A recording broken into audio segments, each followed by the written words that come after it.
Prepare for insight. Hello, ladies and gentlemen. Welcome back to the Ugins Inside podcast and vidcast, hosted by Jordan here from Save Magic. And today we've got two interesting topics that we're going to be discussing. One is regarding precons and their viability in the current formats and sort of meta and whether they're worth it. But not only that, we're also going to discuss the where I think that Wizards have maybe slightly gone wrong. And I'm talking about especially in terms of the variants on cards that you can now get, as offered with the upcoming set of Modern Horizons 2, where they've discussed the variants.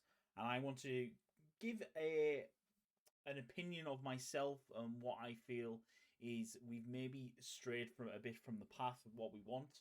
And I want to discuss that in a bit more detail. But without further ado, let's discuss Precon decks and their viability in the current meta. Precons, right. I about to say, as people who have been following the channel very well know that I am a in terms of Magic, I'm a recent player still. I've been playing probably the last 5 years, maybe 6 in total now. It's hard to remember exactly when I started. But it was for first proper set was Battle for Zendikar. I started the week before that came out, so that to give me a timestamp point. Now, what do I feel like are precons? I mean, obviously, precons from Wizards of the Coast, they do various types. You have things like obviously obviously we'll just discount this one immediately. Obviously, there are the precon decks for Commander. Now, those precons I do think they're very useful because one, they provide a basis for them to release specific Commander cards, but not only that, you can get reprints into the format, bringing some prices down. Cards like, I mean, obviously Sol Ring was explosive at one point until they obviously started putting in every single Commander deck because it is a useful card and you kind of need it. So I'm going to discount the Commander style. So realistically, when we're talking about precons, we're probably going to talk about the Planeswalker decks and probably the Challenger decks more often than not. And so in terms of the current meta, I mean, basically the Planeswalker decks are designed to do one thing. They are an introductory product, so they're designed for the person who is just starting out on Magic or just returning to Magic. More importantly. And the benefit of that product is that, of course, you're going to get a Planeswalker. You get generally pretty much all the card types, so you can learn to play the game properly. There's generally an overall theme of each deck, and so you can sort of, in terms of standard, you can kind of pick and choose what you want. You can align to a specific color. Sometimes they are multiple colors and stuff like that, so you can sort of generally get a flavor for how you want to play it, and you can generally pick up on that strategy and work with it. How useful I think it is, a lot of the time they're not. The general reason why is because they are an introductory product. They're designed to teach. They're not designed to be competitive. Not to say you can't make them competitive. You know, we've done videos on the channel where we've took the precon decks and we've added a little minor upgrade or a full refit, keeping the core unique cards and seeing what we can do with it. And sometimes they win and sometimes they don't. But I think it all depends on the meta and the format at the moment. Right now, we are in a very fast meta. We're in a very aggressive meta. So having a deck that wants to play the mid-range or wants to go long is going to be a struggle. And it's going to be a struggle to make it good. Likewise, Wizards of the Coast are probably very reluctant to make a Planeswalker deck that is going to be aggressive. Not to say they don't make it low cost. I mean, I've certainly seen the odd red deck here and there that they have released, which has a lot of low cost creatures in it, but they are a lot of low cost, but very vanilla, not hasty, various limitations on that fact. So they can make them low cost, but they just don't make them effective enough, and so you have to spend quite a bit to upgrade them and replace them. But they can provide some good cards that may see play. The benefit I find with them personally as an introductory product is the fact that you're getting 2 booster packs. And sometimes, you can have a fun little thing with some friends if you're all getting into it where you buy it, you can upgrade, it gives you a couple of cards to immediately trade. and things like that, and you can have a bit of fun with it. So as a term as the product goes, I don't think the Planeswalker decks are very much worth them. But in terms of if you want to make it like I want to buy this deck, I'm going to upgrade it, I'm going to take it to FNM, I'm going to storm FNM with it. That ain't going to happen. Not unless you have found a strat. You know, and I'm not saying I'm not personally not the best brewer. I'm not. I still need help occasionally. I do lots of brewing, but I need lots of finessing to get a deck to where I need to be most of the time. And yeah, it's one of these things that Precon for so the Planeswalker deck Precons, they are worth it for an introductory teaching product, but beyond that, I feel like they're not worth it. Apart from obviously you get the booster packs and stuff like that. The one benefit is that of course that nowadays with Arena you can actually get if you buy the Precon deck, Planeswalker deck, you can unlock that in Arena, so you get all the cards with it. So you can sort of use that in combination with all the free decks that you get and various cards and all that synergy. You could actually work your way forward quite well as a starting in Arena until you invest in a deck that you need or blah blah blah. So as a free play sort of tool for a deck, it can be quite good. So I can recommend that. Beyond that, obviously the challenger decks. Now, I get what Wizards of the Coast were trying to do. Wizards of the Coast were obviously seeing what. Well, here's the meta. Oh right, well we're gonna do X amount of decks, and they're gonna be featured on the meta at the time. And of course, they don't print them to the full list because they're not in the habit of giving money away. But of course, you know they were. It was getting specific reprints out to help bring the price down of some cards and stuff. The only problem is with the challenger decks is that they came out always too late. The meta had already advanced on further, and they were kind of redundant. I mean, people were buying. I mean, when I remember when the first lot came out in the challenger decks, and people were purely buying specific ones because there were some good cards that were getting utilized in Commander, and the prices had actually gone up since the challenger decks had been announced. And it was kind of one of those things of, you know, people were buying specific ones and then other ones were being left on the shelf. And so, you know, it was kind of up and down. And I get what they were trying to do. I get they were going, well, here's the meta. Here's what we want to do. We're gonna release some product and make it all sweet and blah blah blah.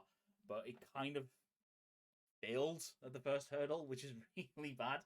And I think it's kind of one of those things that I think if Wizards of the Coast want to do it, what they should do is do a challenger deck that is from what they've seen the meta in when they're doing the testing. You know, the fact is that they have the entire playtest team there. They are playing with decks. They are brewing. They're doing all this sort of synergy and fun in the background. And I would actually personally love to see the challenger decks come out that aren't specifically related to the meta. So you know, if I don't know. So right now we've got what mono red aggro, mono white aggro, and stuff like that. But say there's a mono blue aggro. Say that one of the testers has cracked mono blue aggro, right? And it's in the background, but nobody's picked up on it because let's be honest, there are deck ideas that it has. I think it's been brought up in an interview years ago with one of the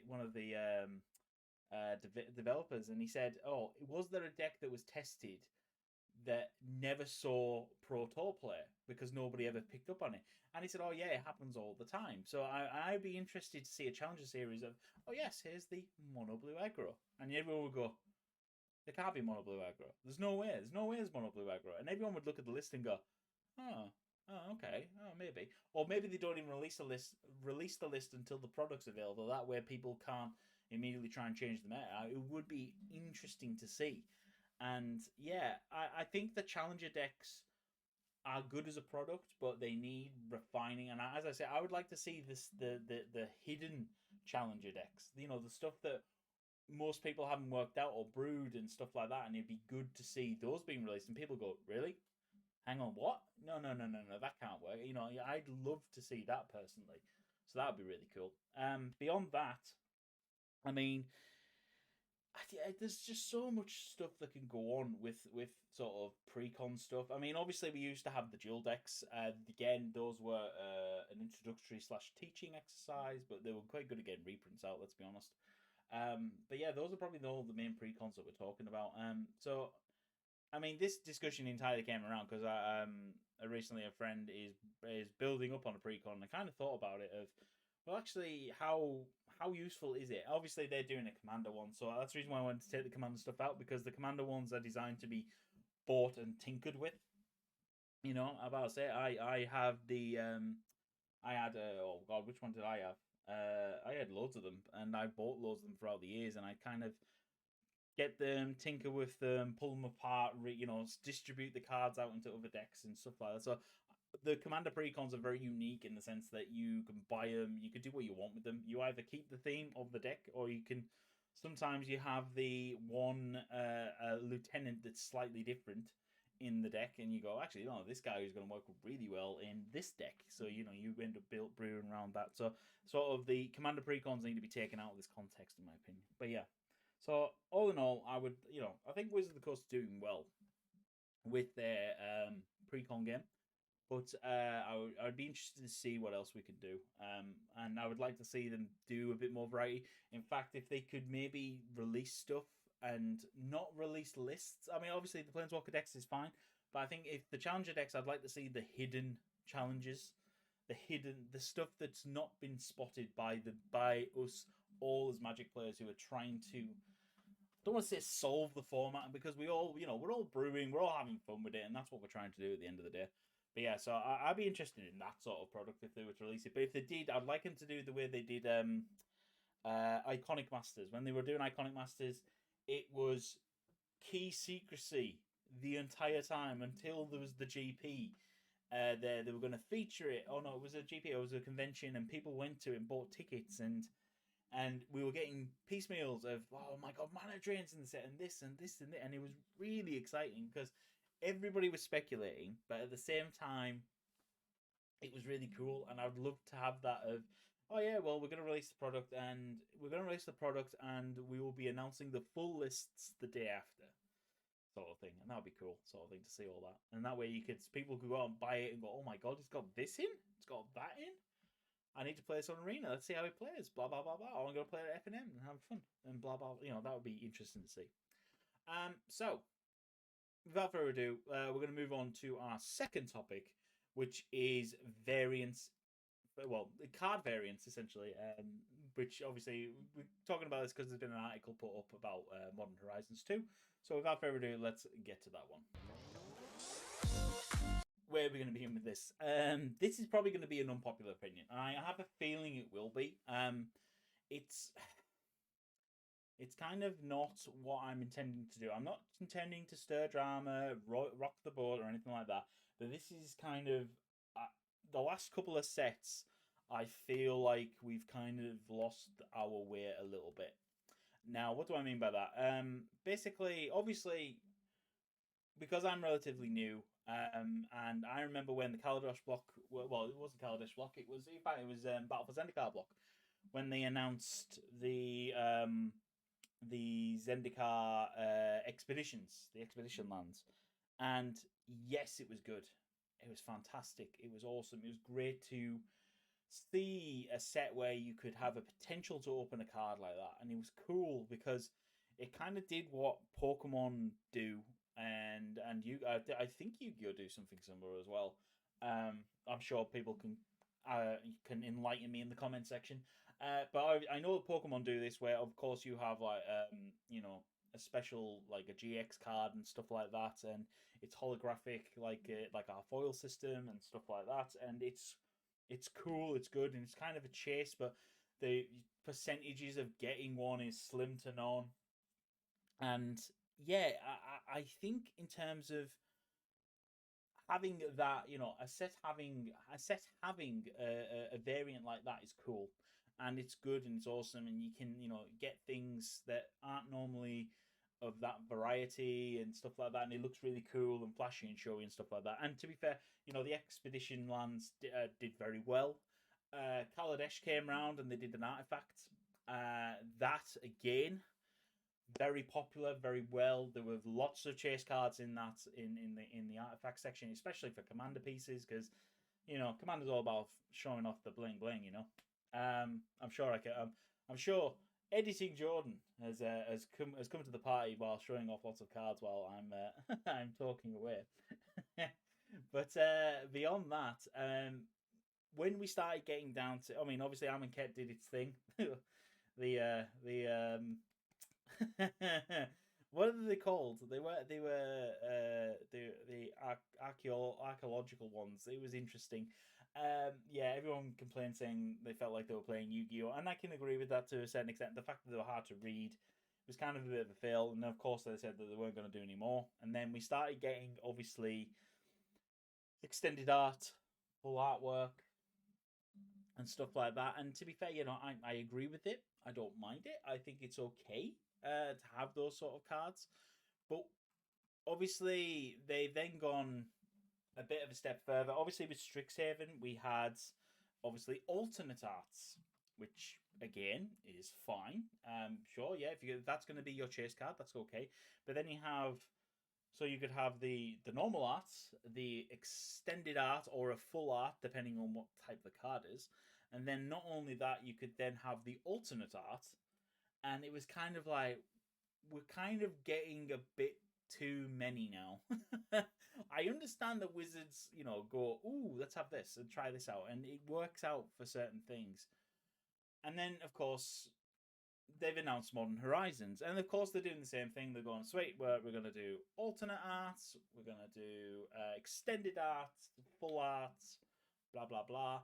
They've even done some artwork for what they did with Cultivate in the Zendikar set, where you could get a so rather than just being for extended art common or anything like that, you could actually extended art uncommon. You had an alternative rare art to fill the foil slot, and that was. I mean, yeah, okay. It's not the worst card to get. Don't get me wrong. And to be fair, I think it's very pretty. I love it. I prefer it over the Mystical Archive one. I'll stick that out there. But of course now we've got the only problem I have with that is that you're giving sort of there's sort of no substance to it. It kind of feels like we got more, and even now we're getting what's called sketches, which I'll be honest, I love the sketches. I love them. I think they're brilliant. And personally, if it was just going to be like how we used to have it, which was the promo cards were just one type, I think the sketch one would have been the best one to go with. Don't get me wrong. I think the sketch one is hot. I love it. I think it looks beautiful.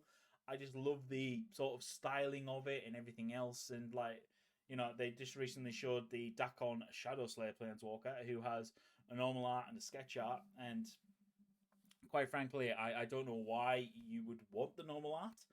Don't get me wrong, the normal art is beautiful, and it's lovely and coloured. And Richard Kane Ferguson. I was going to say it's Elgerson. I can't quite read it at this small of a. Hang on, can I zoom in? No, I can't zoom in. That's helpful. Thank you, Wizard of the Coast. It doesn't even say. Oh yeah, Ferguson, Richard Kane Ferguson. There we go. I think the colouring that he's done on it is beautiful, but don't get me wrong, the artwork that is just the sketch in the black and white and the chalk is just the black and white pastel, sort of shading. It's just fantastic. I mean, frankly, why you'd want the other one, I don't know. Also, they are doing the retro frame from Time Spiral Remastered as another option, and I don't mind that as an option. As a sort of there's a potential of you cracking open a card with a retro frame. I think it's quite cool. It's a bit of a nod to Magic Past, especially with they've kept the layout the same as well, so I like that. But I kind of think the fact that we're getting to this point of where, because obviously, for example, the fetch lands, we have them in obviously the original blocks, we have them in promos from Wizards of the Coast, from Secret Layers, we have them as expeditions, we also have them in retro frames. It's kind of like we're getting to the point of where I understand that it brings the value down and it helps everyone get a chance to get one, don't get me wrong, but at the same time it's like there's too much of it now, and I think especially when you're going to have it in a set and you've got all these different varieties as well, it doesn't work. I would rather them say, right, we're going to do Here's Modern Horizons. The promo art for it, as well as just having the normal cards and maybe the maybe extended or the full art cards depending on the set. We're also gonna do sketches the promo, and it's like, wow, cool, all right, awesome, And then suddenly the sketch cards have a bit of financial value as well, There's because let's be honest, people are going to be buying this set in droves, cracking it open, trying to find chase cards and stuff like that. But the problem is it won't hold its finance at that. I mean, over the Gatewatch, when the Gatewatch return, was it return to Zendikar? Was it return to return? No, return to Zendikar block. Because we went back to Zendikar with Zendikar Rising. When that came out and people were buying it in droves to find these expeditions, of course, it brought standard down nice and cheap. All the mythics and everything else, all the other cards in the set got really cheap, and it was easy for people to play standard. This might have the same impact on modern, with people trying to chase out these fetch lands and stuff like that. So we might be able to get some good, some potentially good stuff out of it. But it's interesting. I mean, to be fair, funnily enough, when I talked on the podcast recently with MTG Burgeoning, I did bring up a story of when I was at a GP once, and a guy was playing. I can't remember what the name of the deck. I can't tell you what the name of the deck was. I know it was 3 colors, but every card was a promo or a foil of itself. And so, but the fact is that, of course, he was casting stuff and saying the card name and saying this is what it did, and I'm like, and I was going along with it fine up until he said one that I knew roughly what it did, and he said, "Oh, it does this," and I was like, "No." He went, "What do you mean?" I said, "No, it doesn't do that. It says it does this." And he says, "No, it does this." I went, "Well, all right, well, just let's get the judge over to just flag it up." And he went, "Oh, I said, sorry." And as I called judge, judge came over, explained the situation. Judge had a look, and he said, "Yep, yeah, no, this is your opponent's right. It should be doing this," and blah blah blah. And I was like, "Oh, thank you for confirming for me." And we carried on, and the judge hovered about, and of course the guy got very nervous. You could see he was a bit uncomfortable with the judge hanging. Well, the judge wasn't exactly standing behind him per se, but he was within earshot and was listening in, and you could tell. And the guy wasn't too happy, and then he ended up winning anyway because he played fine, and I lost anyway. But you could tell from his demeanor that he wasn't playing how he should have been, which is fine.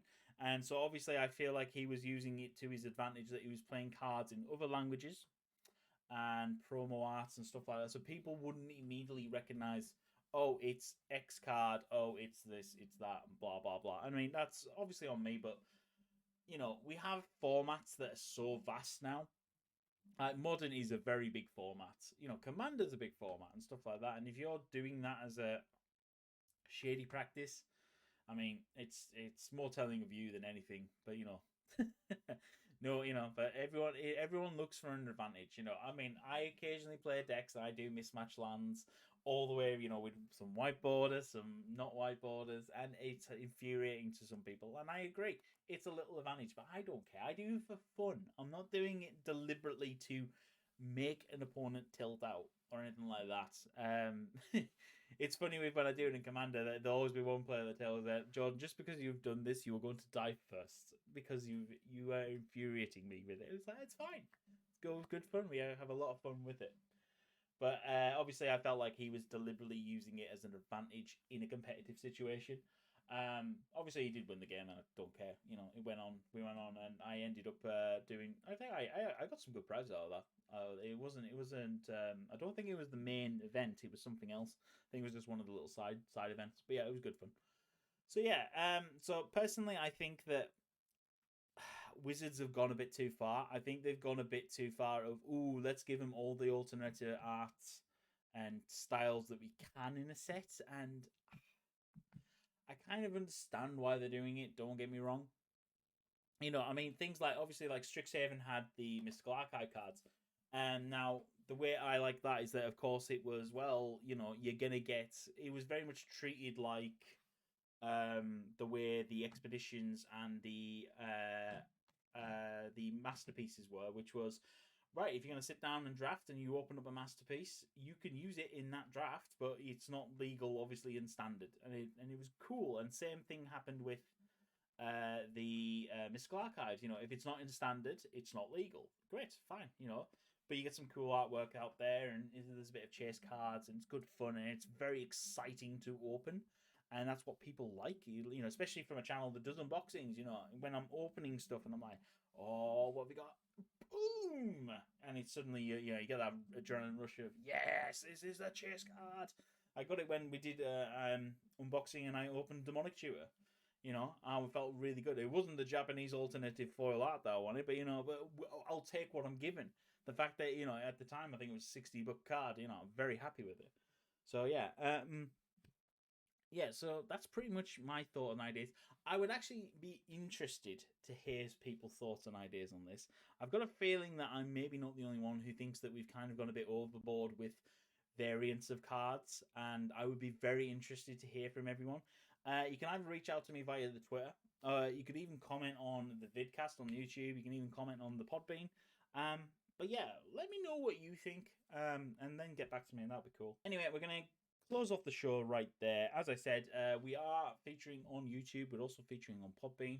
I am trying to set it up so we are available on many other streaming platforms, but that requires maybe some expertise from someone who actually is intelligent enough to work it out.